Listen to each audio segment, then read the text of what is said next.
এই বিষয়ে আরো জানাতে আমাদের সাথে রাজশাহী থেকে যুক্ত হচ্ছেন Bangladesh army university of engineering and টেকনোলজির পুরকৌশল বিভাগের সহকারী অধ্যাপক প্রকৌশলী জাকির হোসেন খান।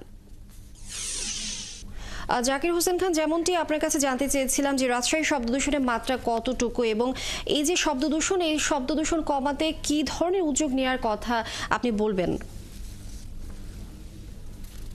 ধন্যবাদ। আমরা রাজশাহীর 5টা এরিয়াতে গত 3 বছর থেকে শব্দ দূষণ মেজার করে থাকি।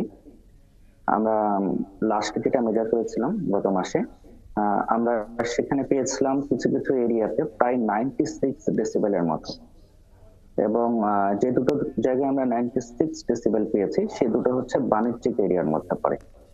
আমরা জানি বাংলাদেশের নয়েজ পলিউশন কন্ট্রোল রুলস 2006 আছে, যেখানে দিনের বেলা শব্দের মাত্রা থাকা উচিত ম্যাক্সিমাম 70